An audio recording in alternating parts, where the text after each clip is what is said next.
Amém, irmãos? Amém. Vamos lá, então? Abra, por favor, a sua Bíblia em Mateus, capítulo 2, por favor. Mateus, capítulo 2, 4 características de um adorador. Eu quero ler todo o capítulo 2 de Mateus junto com você. E depois trabalhar 4 assuntos interessantes que nós encontramos aqui. A oferta vai ser no final, de propósito. Ok? Mateus, capítulo 2. Obrigado, irmão Lima. Quem não sabe, esse aqui é meu pai. Vou dar um sorriso. Deus abençoe. Esse velho é uma benção na minha vida. Dura que o Bernardinho já está chamando ele de velho também. Ô, velho. Vamos lá, Mateus, capítulo 2. Vamos ler o texto? E tendo nascido Jesus em Belém de Judeia no tempo do rei Herodes, eis que uns magos vieram do Oriente a Jerusalém, dizendo: onde está aquele que é nascido, o rei dos judeus? Porque vimos a sua estrela no Oriente e viemos adorá-lo. E o rei Herodes, ouvindo isto, perturbou-se toda Jerusalém com ele. E congregados todos os príncipes dos sacerdotes e os escribas do povo, perguntou-lhes onde havia de nascer o Cristo. E eles lhe disseram: em Belém de Judeia, porque assim está escrito pelo profeta. E tu, Belém, terra de Judá, de modo nenhum és a menor entre as capitais de Judá, porque de ti sairá o guia que há de apacentar o meu povo de Israel. Então Herodes, chamando secretamente os magos, inquiriu exatamente deles acerca do tempo em que a estrela lhes aparecera. E enviando-os a Belém, disse: ide e perguntai diligentemente pelo menino. E quando o achardes, participai-me, para que também eu vá e o adore. E tendo eles ouvido o rei, partiram, e eis que a estrela, que tinham visto no oriente, ia diante deles, até que chegando se deteve sobre o lugar onde estava o menino. E vendo eles a estrela, alegraram-se muito com grande alegria. E entrando na casa, acharam o menino com Maria sua mãe, e prostrando-se o adoraram, e abrindo os seus tesouros, lhe ofertaram dádivas, ouro, incenso e mirra. E sendo por divina revelação, avisados em sonhos para que não voltassem para junto de Herodes, partiram para a sua terra por outro caminho. E tendo-se eles retirado, eis que o anjo do Senhor apareceu a José em sonhos, dizendo: levanta-te, toma o menino e sua mãe, e foge para o Egito. E demora-te lá até que eu te diga, porque Herodes há de procurar o menino para o matar. E levantando-se ele, tomou o menino e sua mãe de noite e foi para o Egito. E esteve lá até a morte de Herodes, para que se cumprisse o que foi dito da parte do Senhor pelo profeta, que diz: do Egito chamei o meu filho.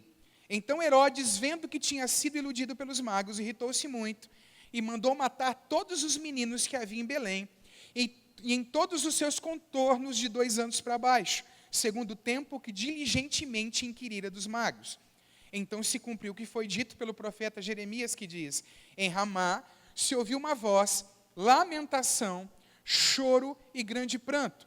Raquel chorando seus filhos e não querendo ser consolada, porque já não existem. Morto, porém, Herodes, eis que o anjo do Senhor apareceu num sonho a José no Egito, dizendo: levanta-te e toma o menino e sua mãe, e vai para a terra de Israel, porque já estão mortos os que procuravam a morte do menino. Então ele se levantou e tomou o menino e sua mãe e foi para a terra de Israel. E ouvindo que Arquelau reinava na Judéia em lugar de Herodes seu pai, receou ir para lá, mas avisado em sonhos por divina revelação, foi para as partes da Galileia. E chegou e habitou numa cidade chamada Nazaré, para que se cumprisse o que fora dito pelos profetas: ele será chamado Nazareno. Vamos orar, queridos. Pai, nós te agradecemos por essa manhã. Te agradecemos pelo privilégio que nós temos de estar diante do Senhor. E oramos, ó Deus, colocando este tempo na Tua presença, pedindo que o Teu Espírito Santo fale aos corações. Que nós sejamos adoradores melhores a hora que esse culto terminar.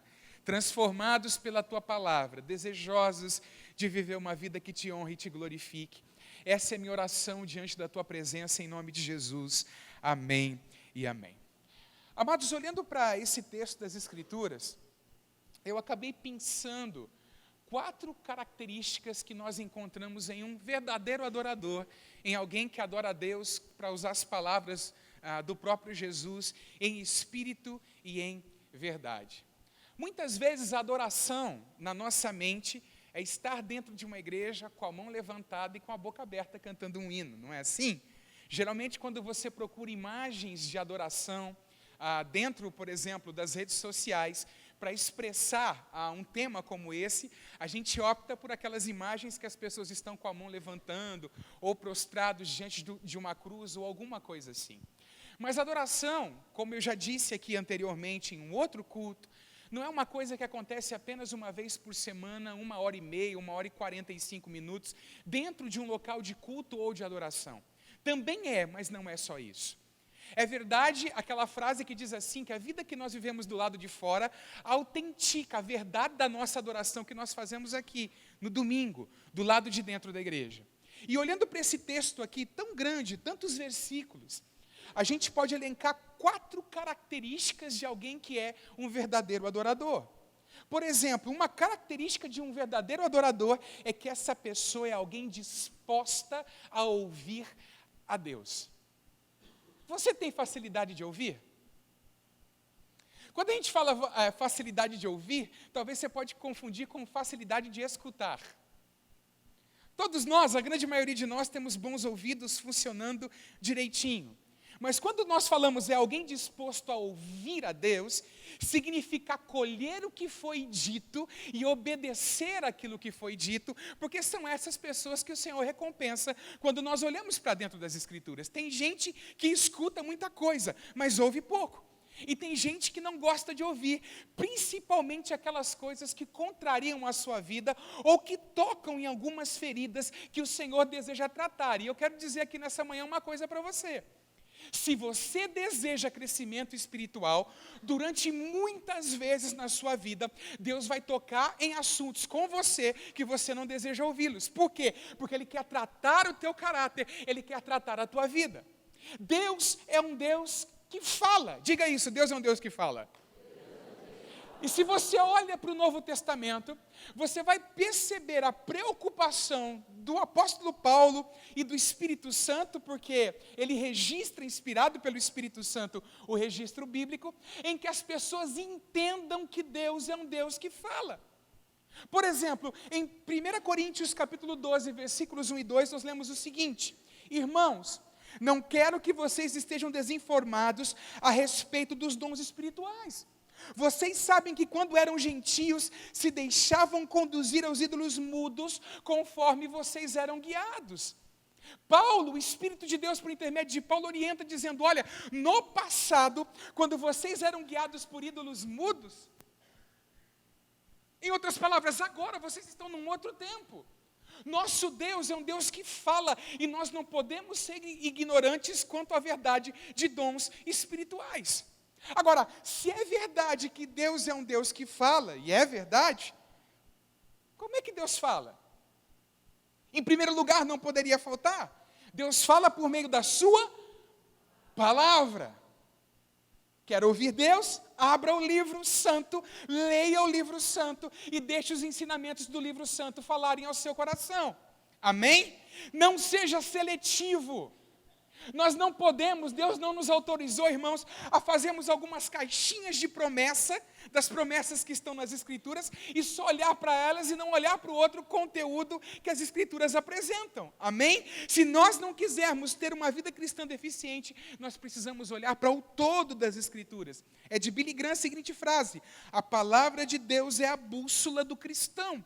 Crente que lê a Bíblia tropeça menos. Todos nós vamos tropeçar na vida cristã, mas crente que lê a Bíblia e está disposto a ouvir a voz de Deus, que vem da Escritura Sagrada, da revelação especial, ele tropeça menos. Por que ele tropeça menos? Porque lâmpada para os meus pés é a tua palavra e luz para o meu caminho. Não é isso que diz o Salmo 119, versículo número 5?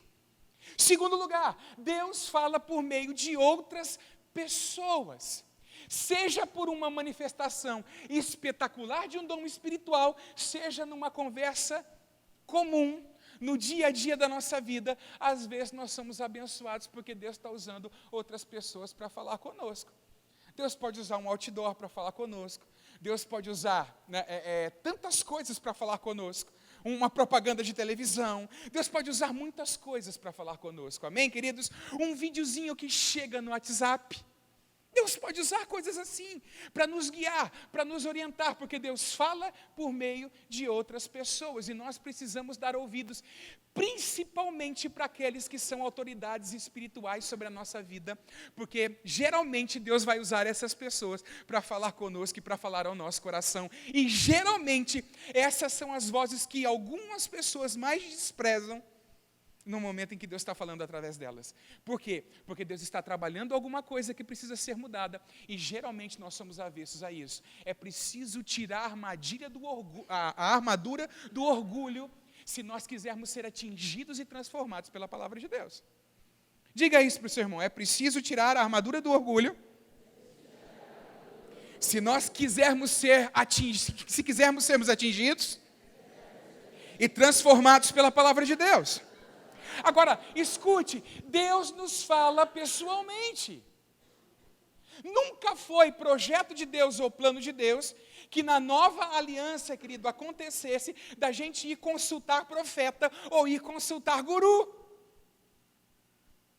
Geralmente, em algumas cidades, tem aquelas irmãs que oram, né?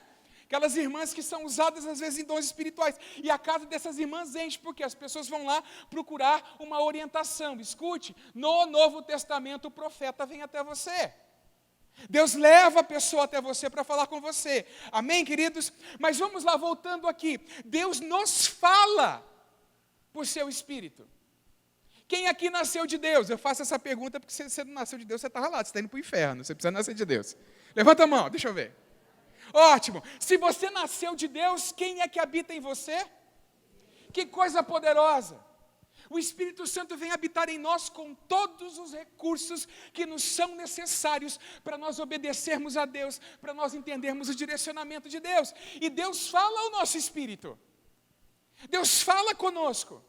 E nós não podemos desprezar o fato que o Espírito Santo ainda tem falado dessa forma. Obviamente, você vai usar as Escrituras como um filtro. Mas nós vivemos na era do Espírito. Ou não vivemos na era do Espírito? Lembra da profecia de Joel, a qual Pedro pregou no dia de Pentecostes? Da promessa que o Espírito seria derramado nos últimos dias? Nós estamos nesse tempo. E quando o Espírito fosse derramado, o que era dito que o Espírito faria? Daria visões, daria sonhos. Traria o quê? Um mover onde profecias seriam ouvidas. Ou não é isso que nós encontramos dentro das Escrituras? Obviamente é. E nesse texto de Mateus capítulo 2, por várias vezes, nós vemos Deus falando com homens por intermédio de sonhos. E o sonho, será, pastor, que o sonho é um guia seguro para a minha vida espiritual? Depende do que você está falando. Porque nem todo sonho é um sonho que Deus nos dá. Alguns sonhos nós sonhamos das nossas preocupações, dos problemas em que nós estamos atravessando, dos momentos de dificuldade que nós estamos vivenciando, ou de desejos que estão dentro do nosso coração. Agora, fato é que Deus também fala dessa forma. Amém, queridos? Por exemplo, pastor, eu tive um sonho, será que é Deus falando comigo? O que você sonhou? Eu sonhei que tinha um passarinho que voava não sei para onde, e ele depois trazia uma vaca no bico, ou alguma coisa. Muito estranho. Muito estranho. Mas já houve momentos na minha vida cristã, no meu dia a dia, que Deus me orientou por intermédio de sonhos. Olha o que diz o texto de Jó 33, 14 a 18, por favor. Pelo contrário, Deus fala de um modo, sim, de dois modos, mas o homem não atenta para isso. A tragédia é essa. Na verdade, a pergunta não deveria ser Deus, o Senhor está falando, deveria ser Deus, eu estou conseguindo ouvir? Vamos lá. Em sonho ou em visão de noite, quando o sono profundo cai sobre as pessoas, quando adormecem na cama, então lhes abre os ouvidos e lhes sela a sua instrução, para afastar o ser humano dos seus planos e livrá-lo do orgulho, para guardar a sua alma da cova e a sua vida de passar pela espada. Deus fala através de sonhos, e geralmente os sonhos que Deus dá estão ligados a livramentos que o Senhor quer operar na nossa vida. De caminhos errados que nós estamos entrando, ou de coisas que estão prontas a nos vir, para que nós levantemos a nossa voz, clamemos, para que experimentemos os livramentos de Deus sobre a nossa vida.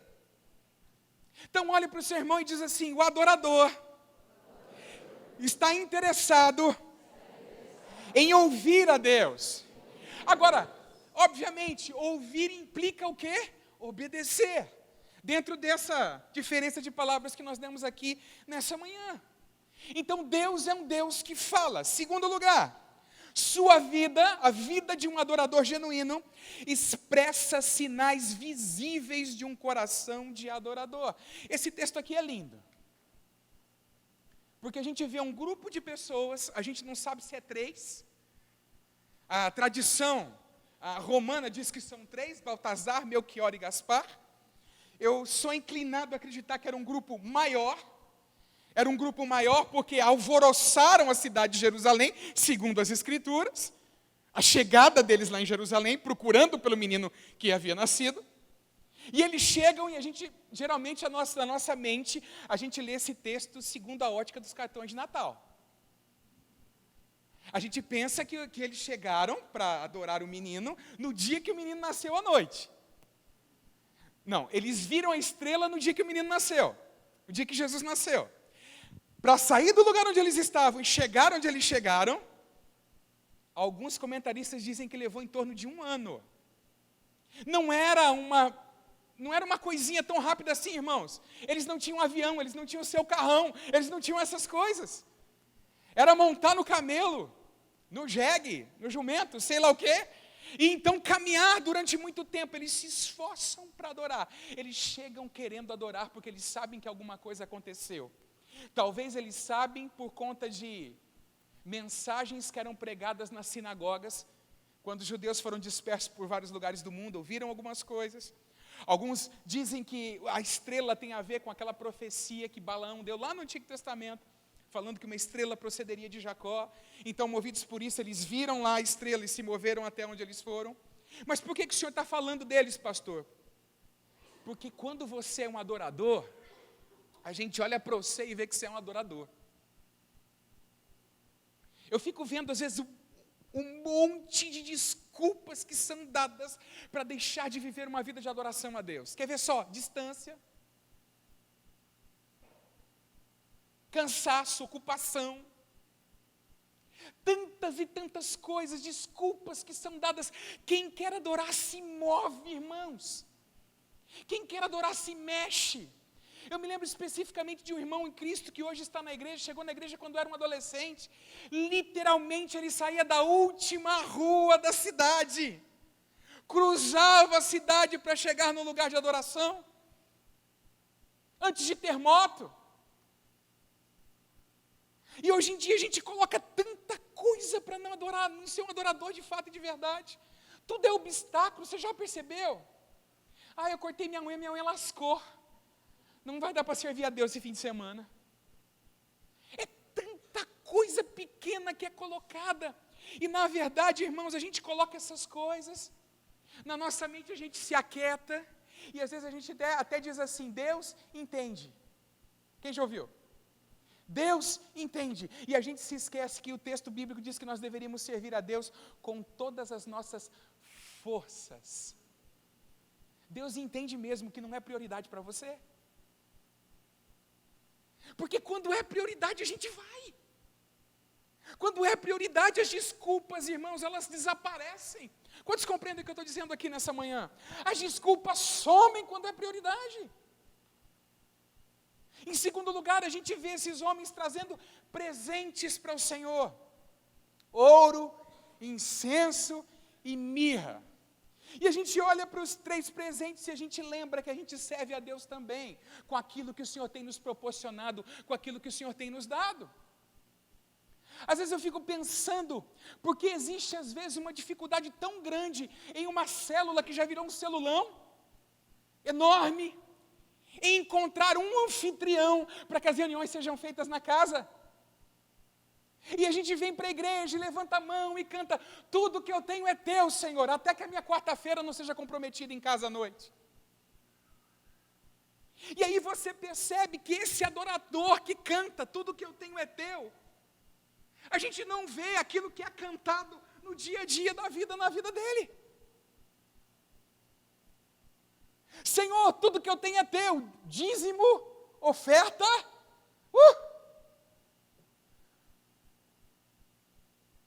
De novo eu repito, não estamos com problemas financeiros, graças a Deus. E não estaremos, porque a igreja aqui contribui com missões. Mas, amados, nós precisamos olhar o canhoto do meu cheque, a hora que eu vou ver é só eu. Ou será que tem Jesus ali também? Precisamos servir ao Senhor com as coisas que o Senhor tem nos proporcionado, amém, queridos? E esses sinais eram visíveis na vida desses homens que nem conheciam tanto de Bíblia como os de Jerusalém, e já já a gente fala a respeito disso.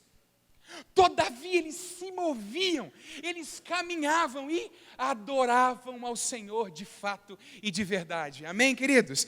Terceiro lugar, todo adorador é um cuidador daquilo que o Senhor lhe confiou, e eu quero que você olhe para José.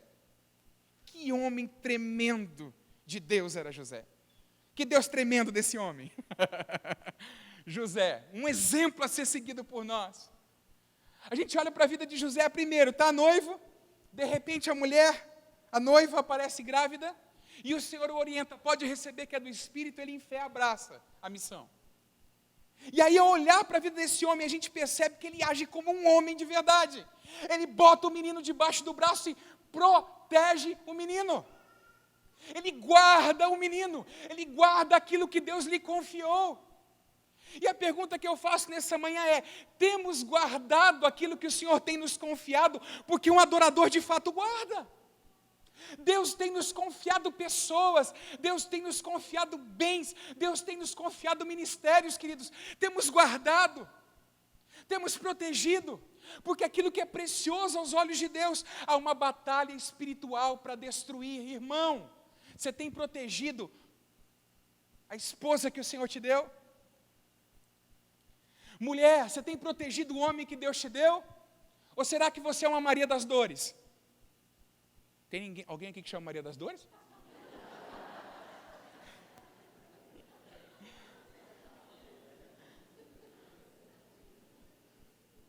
Pai, mãe, você tem protegido, guardado o filho que o Senhor te deu? Os filhos são herança do Senhor. Deus nos dá, nós cuidamos, guardamos, tentamos com nosso esforço torná-los discípulos de Cristo. Isso é o que Deus espera de nós. Uma vez eu ouvi uma coisa absurda, uma mãe chegou, não, é uma mãe cristã, vai vendo, não sei se eu boto cristã entre aspas ou não, mas deixa, quando ele crescer ele decide, é lógico que ele vai decidir, mas eu quero ter feito tudo aquilo que me diz respeito e que compete a mim, para que ele faça a escolha certa, a escolha pelo caminho. E tem pai e mãe achando que o diabo está brincando. Falo como pastor de igreja, como alguém que tem 2 filhos e como um pastor que aconselha outras pessoas no dia a dia. O diabo não está brincando e nós temos falhado em proteger. Não olhamos a programação que os nossos filhos estão assistindo, não vemos as amizades com as quais eles têm se relacionado, não olhamos o conteúdo do dia a dia, não vasculhamos de vez em quando o seu WhatsApp, deixamos os nossos filhos com a porta trancada dentro do quarto.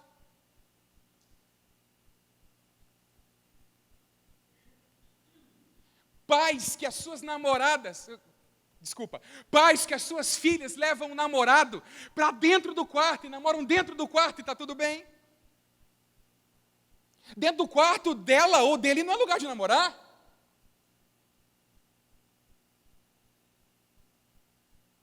E aí a gente nem percebe, mas a onda vai varrendo a gente.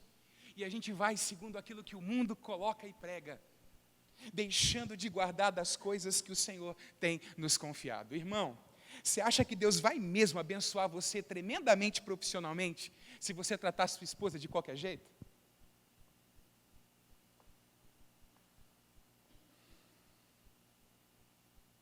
Irmã, você acha mesmo que Deus vai fazer coisas tremendas e maravilhosas na sua vida, se você não honra o homem que Ele deu para você cuidar dele? São perguntas que nós precisamos fazer, irmãos. Guarde aquilo que o Senhor tem dado a você, como um adorador, cuide. Cuide com base naquilo que as Escrituras nos ensinam. Cuide com base nos perigos que você vê no dia a dia, porque tem que usar inteligência. Fala para o seu irmão, tem que usar isso aqui, meu querido, fala para ele. Deus nos deu para usar. Você está vendo que está ali naquela casa, está trazendo problema para o seu filho. Tire o seu filho desse meio rápido antes que seja tarde. Há uma batalha em curso e nós nos esquecemos disso, irmãos. Essa semana, em uma reunião de pastores, depois, um pastor tinha mencionado isso na reunião, e depois da reunião nós começamos a conversar, e eu achei muito interessante o que ele falou. Ele disse: nossos filhos estão olhando para nós, e no final eles vão olhar para nós e vão dizer assim: você tolerou isso?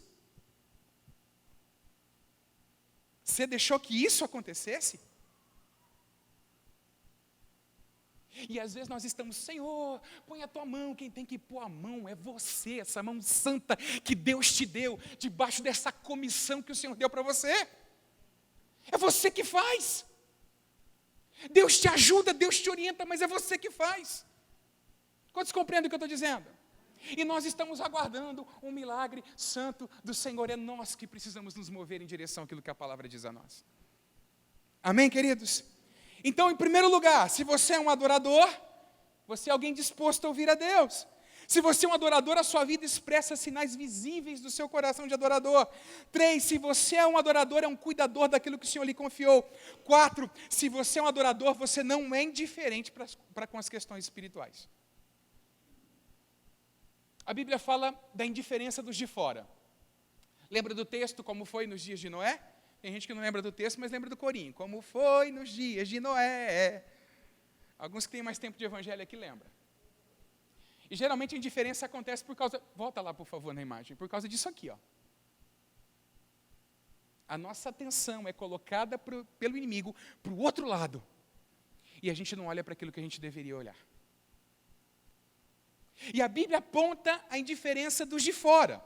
Mateus 24, 37 a 39. Agora sim, pois assim como foi nos dias de Noé, também será a vinda do Filho do Homem. Porquanto, assim como nos dias anteriores ao dilúvio, comiam e bebiam, casavam e davam-se em casamento, até o dia em que Noé entrou na arca, e não o perceberam, senão quando veio o dilúvio os levou a todos, assim será também a vinda do Filho do Homem. Ótimo.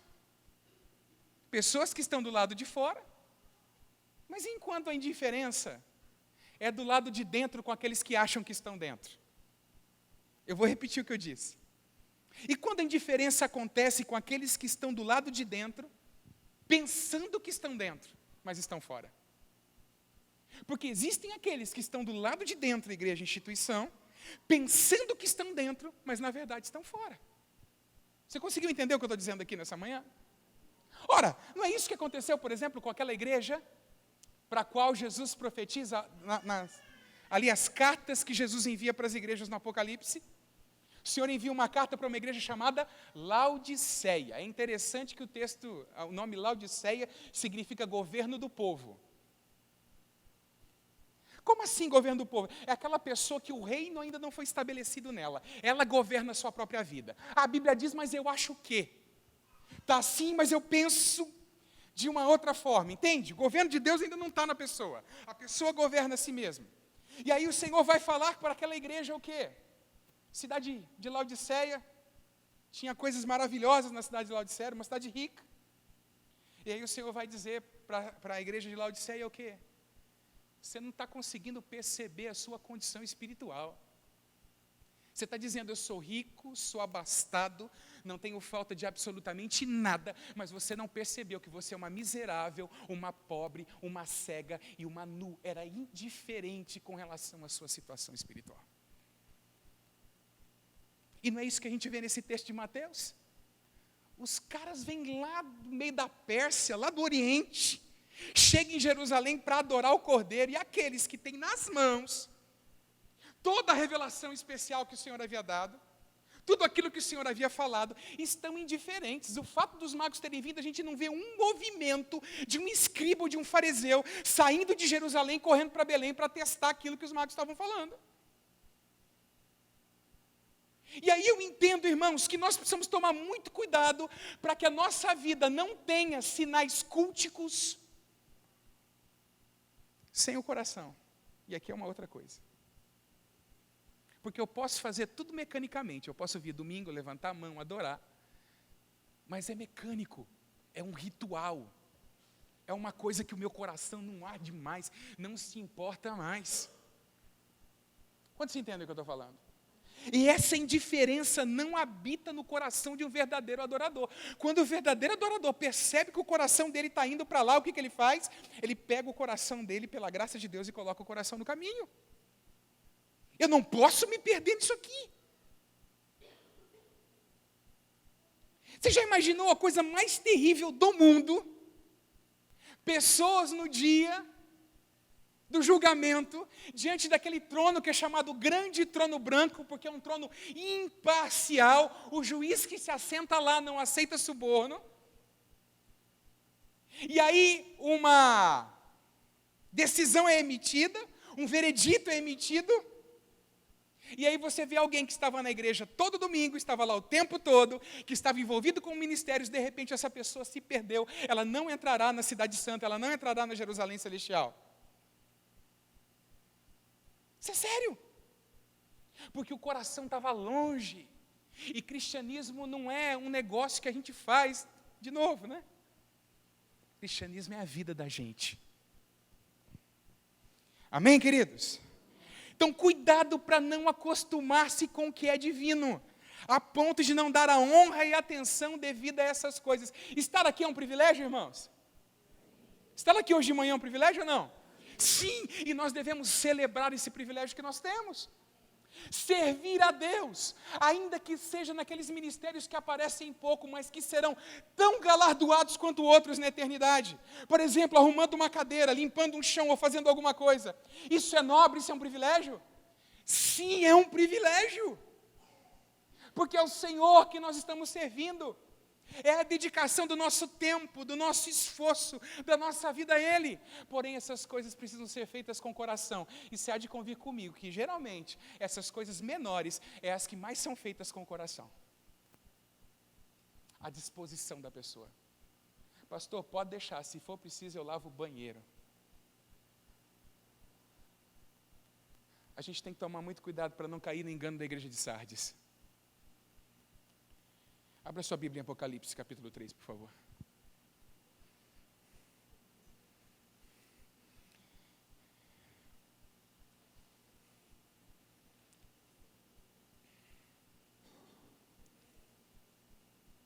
Cuidado para que a sua vida não se resuma apenas a compromissos religiosos.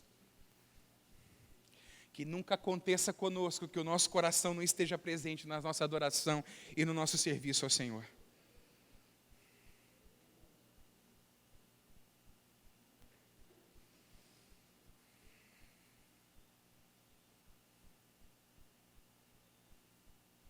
Ao anjo da igreja em Sardes, escreva: estas coisas diz aquele que tem os 7 Espíritos de Deus e as 7 estrelas.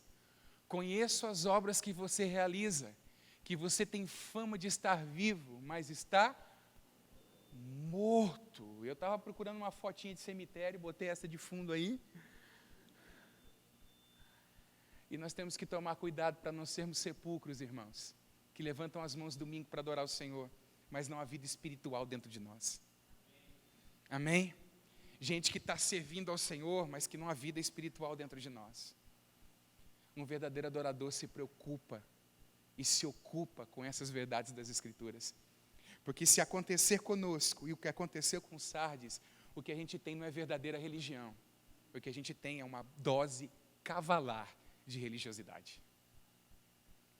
Religiosidade, mas nós não temos religião de verdade. A verdadeira religião, segundo Tiago, é o quê? Visitar os órfãos e as viúvas nas suas tribulações e assim mesmo guardar-se incontaminado do mundo.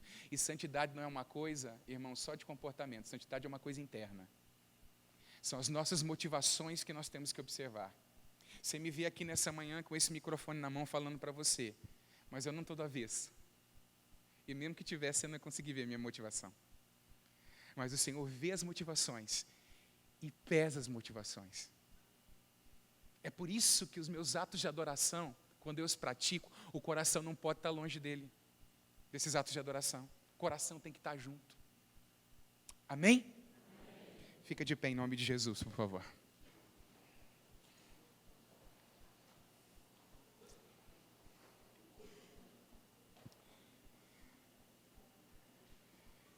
Bom, vai ser projetada a conclusão, eu acho. Por favor.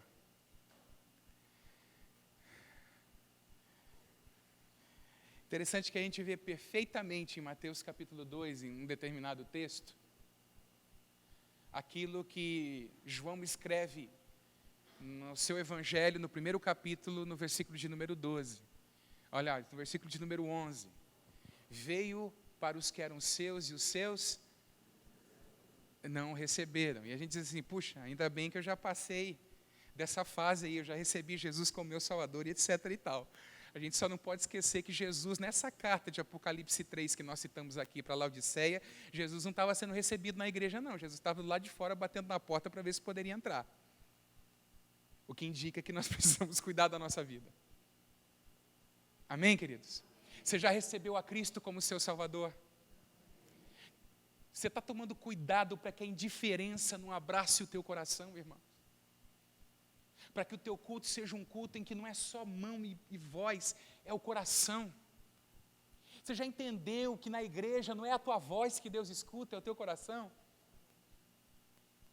Essas coisas a gente precisa entender, se é que a gente quer de fato ter uma vida abençoada e que honre o Senhor. Que o Espírito de Deus te dê entendimento dessas coisas, irmãos.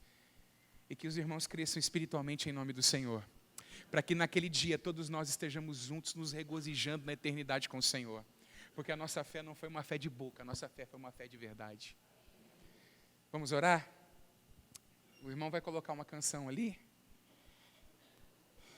E a gente vai orar ao Senhor, examinando o nosso coração à luz das Escrituras que foram pregadas aqui nessa manhã. Pai, a Bíblia diz que os teus olhos passam pela terra procurando verdadeiros adoradores, Senhor.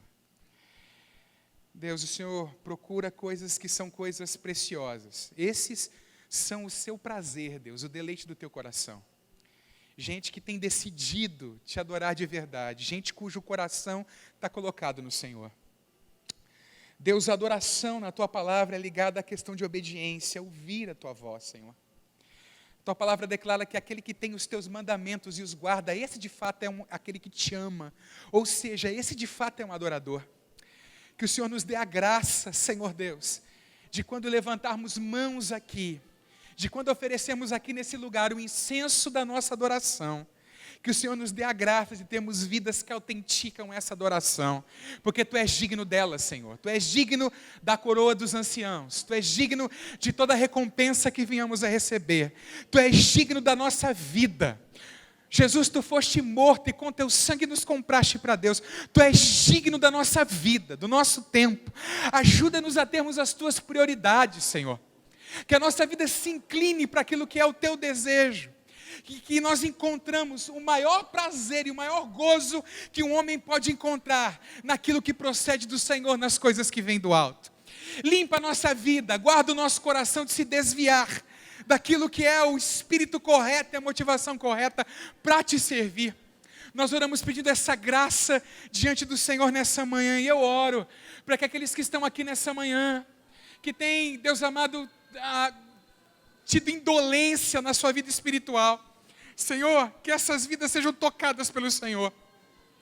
Que o Teu Espírito sopre. Senhor, livra-nos de ter nome de que vivemos, quando na verdade estamos mortos. Nós precisamos da vida do Senhor correndo nas veias da igreja, correndo nos ministérios da igreja, porque só vida produzirá vida, Senhor. Nós rogamos pedindo isso diante do Senhor, em nome de Jesus Cristo, para a glória do Teu nome. Amém e amém. Olha para o teu irmão e pergunta: e aí, o Senhor vai encontrar em você um verdadeiro adorador?